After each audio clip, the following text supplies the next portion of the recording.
말씀 같이 한번 보겠습니다. 누가복음 10장의 말씀인데요, 30절에서 37절의 말씀입니다.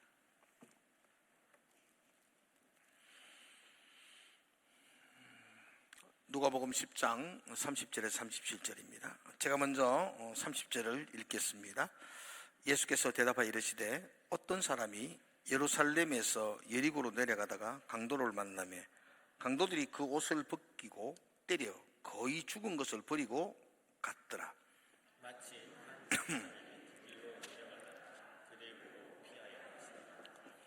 또 이와 같이 한 레위인도 그곳에 이르러 그를 보고 피하여 지나가되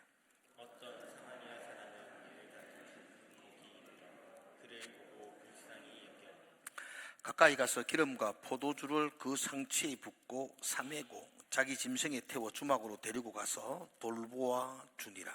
그 이튿날 그가 주막 주인에게 불을 내어주며 이르되 이 사람을 돌보아 주라. 비용이 더 들면 내가 돌아올 때에 갚으리라 하였습니다. 네 생각에는 이 세 사람 중에 누가 강도 만난 자의 이웃이 되겠느냐? 자비를 베푼 자니 예수께서 이르시되 가서너도 이와 같이 하라 하시더라. 아멘. 옆에 분들과 인사합시다. 사랑합니다. 그렇게 사랑합니다. 예. 우리 하나님께 고백하겠습니다. 눈으로 예배하겠습니다. 예, 그렇죠. 이게 구호가 아니라 우리의 예배의 결단이기를 바라요. 수많은 시간 앉아서 예배드리지만 한 번도 예배드리지 못하고 돌아가는 사람들도 많거든요. 앉아있다고 예배가 아니거든요. 우리 눈이 하나님을 예배할 수 있는, 그리고 우리 온 인격이 하나님을 예배할 수 있는 오늘 이 시간이 예배하는 시간 되기를 주님의 이름으로 축복을 드립니다. 오늘 설교 제목입니다. 혼자 노 함께 예스. 어려운 영어 단어를 써가지고 굉장히 죄송합니다. 함께 같이 한번 혹시나 읽을 수 있는 분들은 함께 외쳤으면 좋겠습니다. 준비 시작. 혼자 노 함께 예스. 감사합니다. 우리가 살아가는 이 세상을 극도의 개인주의가 가득한 세상이라고 그렇게 말하잖아요. 우리가 설명하지 않더라도 모든 게 내 중심적인 생각, 모든 게 내 위주로 그렇게 생각하고 그렇게 말하고 행동하는 게 현대사회의 모습이라는 거죠. 이웃에게 별로 관심이 없습니다. 옆집에 누가 있는지도 잘 모릅니다. 저희가 어릴 때만 해도 아침 하다가 엄마가 뭐 부족한 거 있으면 옆집에 가서 빌려오라 그랬습니다. 그럼 쫓아가서 소금도 빌려오고 된장도 빌려오고 뭐 그렇게 살았고요. 자녀가 태어나면 온 마을이 자녀를 도왔어요. 옆집 아줌마도 막 혼내기도 하고 막 그래서 같이 자녀를 키웠습니다. 근데 요즘은 그렇게 못합니다. 엘리베이터를 타도 다 벽만 바라보고 있고 휴대폰 바라보고 있고, 이건 무언 중에 내게 대해서 간섭하지 마세요. 나도 간섭하지 않을게요. 그냥 내 개인적으로 그냥 살아갑시다 라는 모습이기도 합니다. 작년에 우리나라 보건복지부가 이렇게 통계를 하나 발표했는데 작년 한 해 동안 고독사를 한 사람들이 3,924분이었다고 말해요. 고독사라는 말은요, 혼자 사는 사람이 아니고 혼자 가족과 이웃들과 단절된 삶을 사시다가 홀로 생을 마치는 거예요. 그냥 쓸쓸하게 혼자 생을 마쳤는데도 불구하고 아무도 그가 돌아가신지를 모르고 한동안 이렇게 방치되어져 있는 그런 것을 고독사라고 합니다. 그런 고독사가 작년 한 해 동안에 3,924분, 그래서 하루에 10.8, 그래서 한 11명 정도, 하루에 11명 정도가 그렇게 쓸쓸하게 생을 마감한다고 합니다. 왜 이런 일이 일어날까요? 관심이 없다는 거죠. 다른 사람들에 대해서 별로 신경을 쓰지 않는다는 겁니다. 그래서 요즘 각자 도생이라는 말을 많이 사용합니다. 각자 도생. 스스로 각자가 살 길을 모색한다는 거죠. 네 혼자 그냥 살아가는 거죠. 그래서 요즘 뭐 MZ세대의 슬로건이 혼자, 각자 도생 이렇게 외친다고 합니다. 그러나 여러분, 세상이 어떻게 흘러가든지, 세상 사람들이 어떻게 말하든지 우리에게는 별로 중요하지 않습니다. 우리는 성경이 어떻게 말하는지, 하나님이 우리에게 어떻게 살아가라고 말씀하시는지가 우리의 삶의 기준이 되고 우리 생각의 중심이 되어야 합니다. 세상은 내 개인이 무엇보다도 중요하다, 나를 위해서, 내 성공을 위해서는 어떤 수단과 방법을 동원해도 그건 정당화된다 라고 개인주의를 외칩니다. 그런데 성경은 그렇게 말하지 않습니다. 성경은 우리에게 함께함을 강조하고 있습니다.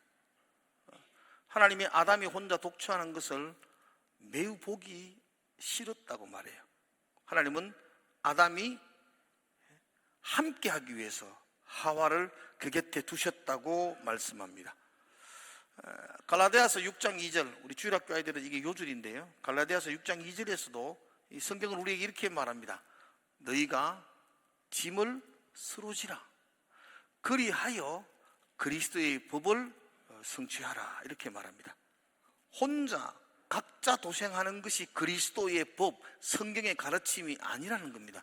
너희가 함께, 좀 불편해도 짐을 서로 나누어 주고 함께 하는 것이 말씀을 이루는 그리스도의 법을 성취하는 것이라고 그렇게 말합니다. 그러므로 세상은 혼자가 좋아요, 혼자 예스, 함께 노라고 말하고 가르치지만 성경은 다른 이야기를 합니다. 세상과 다른 가치관을 우리에게 말합니다. 혼자 노, 함께 예스라고 말씀하고 있습니다. 여러분, 우리는 함께하는 사람들이고 우리는 함께 서로가 짐을 나누어 주는 공동체가 되어야만 합니다. 오늘 읽었던 말씀이 누가복음 10장의 말씀인데요, 여러분 잘 알고 있는 말씀이죠. 예수님이 비유입니다. 비유란 말은 실제 이야기가 아니고 예수님이 어떤 진리를, 어떤 교훈을 청중들에게 쉽게 가르쳐 주기 위해서 이야기를 사용했다는 거죠. 한 사람이 예루살렘에서 여리고로 내려가게 됩니다. 한 사람이 예루살렘에서 여리고로 내려간다, 이 말을 들을 때 벌써 청중들은 벌써 예감이 심상치 않네라는 것을 직감하게 됩니다. 왜냐하면 예루살렘에서 여리고로 내려가는 그 길은 매우 위험한 길이기 때문입니다. 깊은 계곡도 있고 수많은 동굴도 있고, 그래서 흉악한 강도들과 도둑들이 은신처를 삼는 곳이 예루살렘에서 여리고로 내려가는 그 길이었습니다. 당시 사람들도 그 길을 피의 길, 피가 흐르는 길, 이렇게 부를 정도로 매우 위험한 길이었습니다. 그런데 그 길을 혼자 내려갔다. 그 다음에 어떤 일이 벌어질지 굉장히 두렵습니다. 그 직감대로 흉악한 강도를 그가 만나게 됩니다. 거의 죽을 정도로 맞습니다. 옷이 다 벗겨집니다. 그리고 모든 것들이 빼앗깁니다. 거의 죽었다라고 할 정도의 모습으로 길가에 버려집니다. 혼자는 살려달라고 말도 할 수 없습니다. 죽은 목숨입니다. 혼자는 아무 소망이 없습니다. 그런데 마침 그 길을 한 제사장이, 또 한 레위인이 이어서 지나갑니다. 제사장이 지나가고 레위인이 지나간다는 소리를 들으면 어떤 소망이 있습니다. 그들은 백성들에게 존경을 받는 지도자입니다. 종교적인 성전의 일을 감당하는, 그래서 많은 사람들에게 정말 사랑과 자비를 베푸는 사람, 일에 앞장을 쓴 사람들입니다. 그가 강도 만난 사람을 만납니다. 그러면 무슨 소망이 있겠지라고 생각합니다. 그런데 보통 사람들이 기대와는 전혀 다르게 31절에 말 보니까 그를 보고, 제사장과 레위인이 몸 보고 지나간 게 아니고 그 강도 맞는 사람을 보고 피하여 지나가 버렸습니다. 다분히 의도적으로 그의 어려움을 보고도 그냥 지나가 버렸다는 것입니다. 그런데 거기에 어떤 사마리아인이 등장합니다. 사마리아인은 오늘 다 설명할 수 없지만 정통 유대인들과 사마리아인은 서로 말도 하지 않습니다. 왜냐하면 정통 유대인들은 사마리아인을 지옥의 땔감, 그리고 아주 추악한 사람, 멸시와 천대를 받는 사람들이 사마리아인입니다. 근데 그 사마리아인이 지나갑니다. 듣는 사람들이 매우 불쾌합니다. 근데 그가 강도 만난 자를 보고 불쌍히 여깁니다. 그리고 자신의 기름과 포도주로 그를 치료해 줍니다.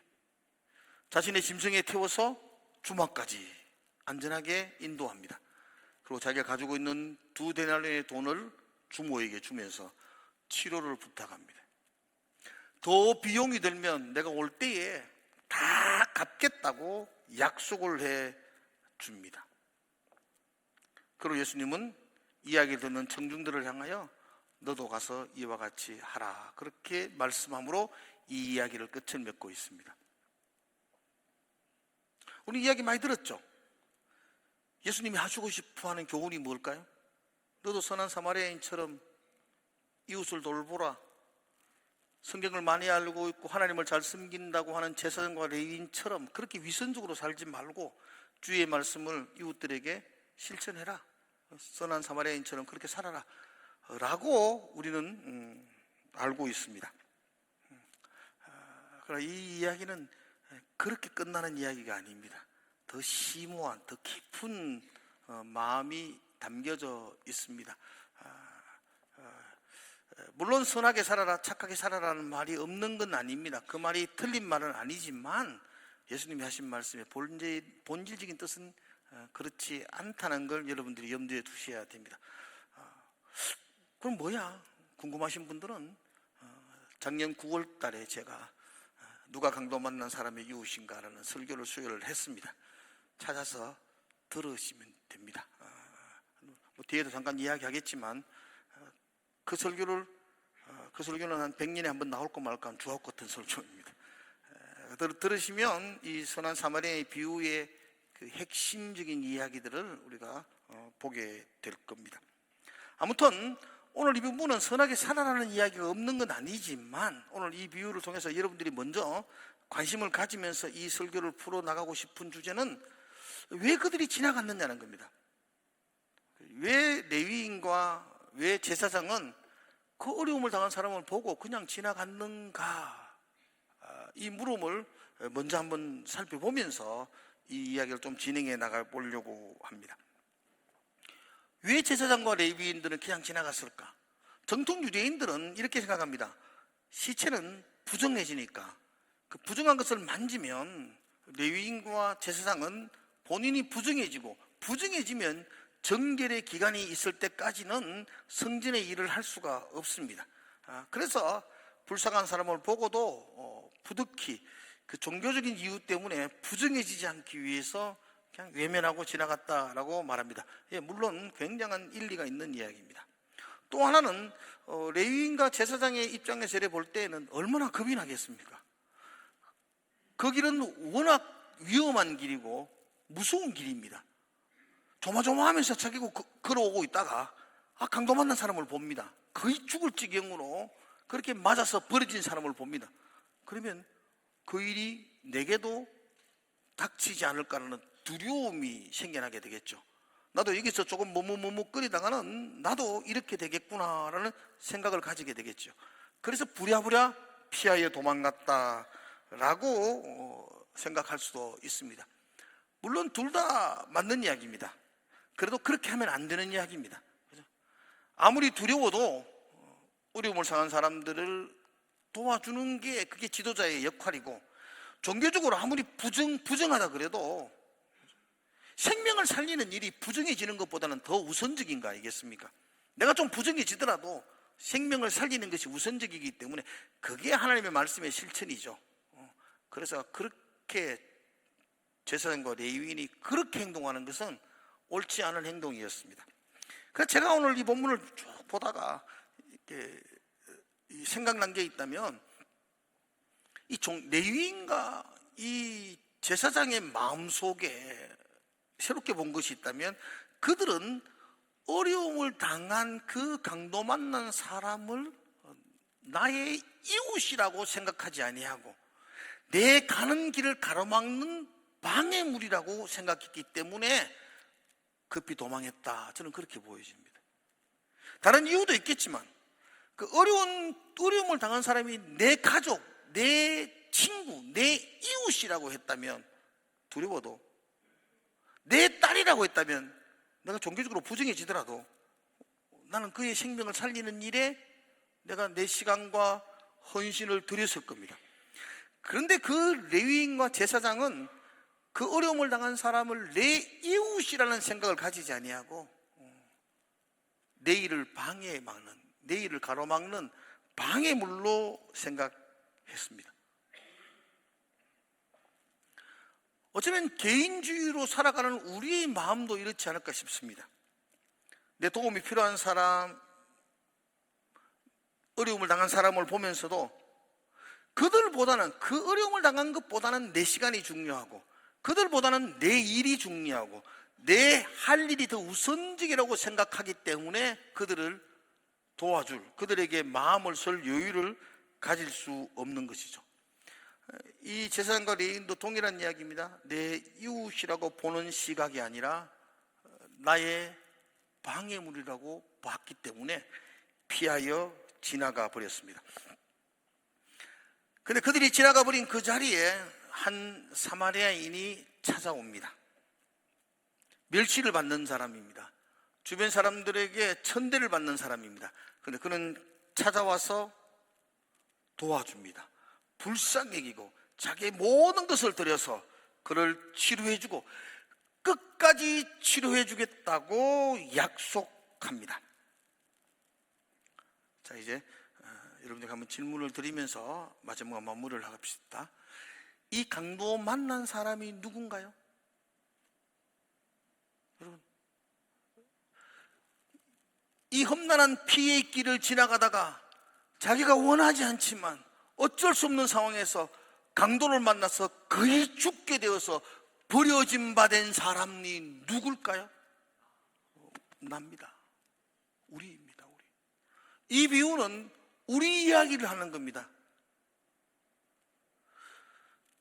율법사와 바리새인들이 영원한 생명을 어떻게 얻습니까? 그렇게 말하자, 너는 지금 강도 만나 죽어가는 존재다. 너는 죽은 심령들이다. 그렇게 이야기하는 거죠. 자세한 설교는 수요일 설교 한번 들어보시면 더 자세하게 이야기해 놓았습니다. 예, 우리가 강도 만난 자였습니다. 우리가 죄와 허물로 죽었던 자였습니다. 우리는 아무 소망이 없는 자였습니다. 내 힘으로 영원한 생명과 구원에 이를 수 없는 죽은 존재가 바로 우리였습니다. 아무도 우리에게 도움을 줄 수 없습니다. 우리는 그냥 길가에 버려진 존재였습니다. 아무런 소망이 없는 존재였습니다. 그런데 그런 강도 만난 사람을 찾아온 선한 사마리아인이 있었습니다. 세상 사람들에게 멸시를 받고 천대를 받는, 그럼에도 불구하고 강도 만난 자의 이웃이 되어서 그를 찾아와서 자신의 전부를 들여서 그 강도 만난 소망 없는 자를 살려준 선한 사마리아인이 있습니다. 그가 누구죠? 예수 그리스도십니다. 그 선한 사마리아인은 죄와 허물로 죽었던 우리에게 새로운 생명을 주었던 예수 그리스도이십니다. 그분은 십자가 위에서 자신의 전부를 쏟으시면서 우리에게 생명을 주었고 끝까지 우리를 치료하겠다고, 내가 다시 또 돌아오겠다고, 끝까지 치료하겠다고 약속해 주신 분, 그분이 바로 예수 그리스도이십니다. 자, 이렇게 놓고 보면 저와 여러분들은 예수 그리스도 그 십자가에 갚을 수 없는 은혜를 받은 사람들입니다. 아멘이세요? 소망 없는 우리가 예수 그리스도의 그 십자가의 보혈에 갚을 수 없는 사랑을 받은 사람들입니다. 우리가 먼저 그 사랑을 받았기에 지금 성경은 우리에게 가서 너도 이와 같이 하라. 네가 받은 사랑을 너의 아픔을 당한 이웃들에게 도와주라. 그렇게 말씀하고 있습니다. 세상은 우리들에게 네 개인이 중요하고 네 성공이 중요하고 네 중심적으로 살아야 된다고 말하지만 우리는 네가 사랑을 받았고 그 은혜로 말미암아 네가 새 생명을 얻었기 때문에 이제는 네가 그 받은 사랑을 너의 어려움을 당한 이웃들을 찾아가서 너희가 짐을 서로 나누어 주라. 이것이 그리스도의 법이다라고 말씀하고 있습니다. 그러므로 교회는 그냥 여기 왔다가 1시간 예배 드리고 그냥 헤어지는 그런 모임이 아닙니다. 교회는 와서 함께 짐을 나누어 주는 공동체입니다. 교회는 함께 눈물을 닦아주는 공동체입니다. 교회는 함께 서로의 아픔을 부여잡고 기도해 주는 공동체입니다. 세상에 아무리 각자 도생을 외치고 혼자가 좋다고 말할지라도 성경은 우리에게 서로 돌아보아 짐을 서로 나누어 지라고 그렇게 말씀합니다. 세상은 혼자가 좋아, 혼자 예스, 함께 노라고 말하지만 교회는 끊임없이 우리들에게 혼자는 안 돼, 혼자는 노야, 함께 하는 것, 이게 교회야, 이게 그리스도인이야, 함께 예스, 그렇게 우리에게 가르쳐주고 있습니다. 가서 너도 이와 같이 하라. 이 말씀은 네가 예수 그리스도의 갚을 수 없는 사랑을 받았다는 걸 인정하는 사람만이 할 수 있는 겁니다. 내가 받은 사랑을 깨닫는 사람만이 할 수 있는 겁니다. 내가 그 사랑을 받을게 그 사랑을 베풀어 주는 겁니다. 우리는 예수님의 그 사랑 때문에 이웃을 사랑하는 것입니다. 예수님이 나에게 베풀어 주신 그 은혜 때문에 우리는 이웃의 짐을 나누어지는 겁니다. 예수님이 나에게 선한 사마리아인이 되셔서 찾아와 주셨기 때문에 나도 이웃들에게 선한 사마리아인으로 찾아가야 마땅한 것입니다. 이것이 성경이 말하는 우리의 생각이어야만 합니다. 그러므로 여러분, 오늘 왔다가 예배 드리고 끝나지 마시고 오늘 집에 돌아갈 때에 여러분 머릿속에 내 사랑이 필요한 한 사람이 누굴까 한번 떠올려 보십시오. 내가 소화기를 들고 전화해서 위로해 주어야 될 사람이 누군가 한번 떠올려 보십시오. 지금 한번 떠올려 보실래요? 누구에게 오늘 한번 찾아가면 좋을까? 누구에게 전화 한 통 하면 좋을까? 그런 사람 있습니까? 없습니까? 없으면 헛살한 겁니다. 삶을 반성하셔야 됩니다. 내게 그런 사람이 없다면 내가 인생을 헛되게 살았는 거죠. 나를 도와줄 사람, 나의 도움이 필요한 사람들이 내 머리에 주마등처럼 스쳐 지나가야 됩니다. 그리고 용기를 내서 그 사람에게 전화 한 통 하는 거, 한번 찾아가는 거, 이게 이번 주간에 우리가 해야 될 숙제일 겁니다. 가서 너도 이와 같이 하라 그랬으니까 우리도 선한 사마리아인 대신 예수님이 내게 오셔서 내게 베푼 사랑을 나도 그 사마리아인이 되어서 가서 보여주고 나누어주는 것, 이게 우리의 해야 할 숙제요 사명일 것입니다. 그 순천시에서는 순천 케어콜 사업을 한다고 합니다. 제가 신문에 이렇게 봤습니다. 순천 케어콜 사업이 뭐지? 이렇게 보니까 순천시 안에, 그렇게 크지 않으니까 순천시 안에 홀로 외롭게 사는 분들이 330명이 있다고 해요. 그래서 순천 케어콜은 이 330명에게 요즘 AI가 얼마나 잘하는지 몰라요. AI에게 그 번호를 입력해가지고 일주일에 한 번씩 안부 전화를 하는 겁니다. 그러니까 일주일에 한 번씩 AI가 그분에게, 외롭게 있는 그분에게 안부 전화를 해요. 전화를 안 받으면 그 다음날 아침, 점심, 저녁 3번을 전화하도록 그렇게 시스템이 구축되어 있어요. 3번을 전화해도 안 받으면 이제 센터 직원에게 이야기하고 그 직원은 면사무소에 있는 공무원과 함께 그 집을 찾아가서 살펴보는 거예요. 작년 11월 달에 애가 전화를 했는데 60대 중반의 아저씨가 전화를 받고는 AI에게 아이고 요즘 많이 아프다 이랬대요. 아프다 소리를 듣고 AI가 직원에게 비상연락을 때리고 그 비상연락을 받았던 직원과 그 행정사무소, 면사무소 직원이 담당자가 그 집을 찾아갔더니만 60대 중반의 어르신 아버지가 그냥 당뇨로 합병증으로 그냥 쓰러져 있는데 아무도 도와주는 사람이 없죠. 그래서 급하게 병원으로 옮겨서 생명을 살렸다라는 이야기를 기사로 들었습니다. 그 전화 한 통화가 한 사람의 생명을 살린 겁니다. 뭐 비단 이런 일이 우리에게 일어나지 않더라도 여러분의 전화 한 통화가 가슴 아프고 눈물 흘리는 사람의 울음을 멈출 수가 있습니다. 그 외로운 사람에게 위로를 줄 수가 있고 힘을 줄 수가 있습니다. 여러분의 전화 한 통화가, 이게 돌아보는 것, 함께하는 공동체가 해야 될 일이 아닌가 생각되어집니다. 세상 사람들은 혼자 각자 도생을 외치지만 교회는 그러지 않습니다. 교회는 짐을 서로 나누어지는 공동체라고 끊임없이 가르치고 있습니다. 그래서 오늘 예배 끝나고 나서 오늘 돌아가시면서 식당에서 만나는 사람들에게 다정하게 이렇게 인사하는 것, 이것도 함께 아닌 거 아닙니까? 인사하고, 그죠? 한번 인사 한번 해봅시다. 사랑합니다. 참 옷이 잠깐 그런 표정으로 인사하는 것은 굉장히 기분 나쁩니다. 이건 뭐 멸시와 천대도 아니고 비웃는 것도 아니고, 이렇게 활짝 좀 웃으면서 옆에 분들에게 이렇게 좀 칭찬을 한번 해보세요. 오늘따라 브라우스가 그렇게 예쁘네요. 이렇게 안 예뻐도 예쁘다 하면 예쁜 거 아닙니까? 자, 그래서 한번 격려와 힘을 주는 위로의 인사하겠습니다. 준비 시작. 참 멋지십니다. 아이고 어색합니다. 마치 식당에서 줄 설 때에도 옆에 분들하고 막 줄이 왜 이렇게 기노 짜증 내지 마시고 옆에 분들하고 이렇게 인사하시고, 아이고 오늘따라 참 예쁘시네. 만나면 대부분 만나가지고 인사, 좋은 인사 중에 하나가 아이고 살 빠졌네, 이러면 정말 좋아합니다. 저는 더 쪘는데 사람들이 저보고 살 빠졌대요. 얼마나 감사한지 몰라요. 그러니까 여러분, 칭찬은 조금 거짓말이 섞여도 아무 관계 없습니다. 그러니까 오늘 가서 막 다 그냥 진실을 이야기하지 마세요. 지난주보다 억수로 많이 배나 왔네, 이런 이야기 하면은 다 망치는 겁니다. 좋은 이야기 인사하시고, 그리고 한 주간 집에 돌아가서는 나도 짐을 서로 나누어줘야지. 나도 선한 사마리아인 대신 예수님에게 이 큰 사랑과 은혜를 받았는데 나도 그 사랑을 좀 나누어줘야지. 그 생각하시고 한 주간을 좀 떠올려 보시고, 용기 내서 전화 한 통 해보시고, 할 수만 있으면 한번 찾아가 보시고, 같이 식사도 하시고, 그런 한 주간 되시기를 주의 이름으로 축복을 드립니다.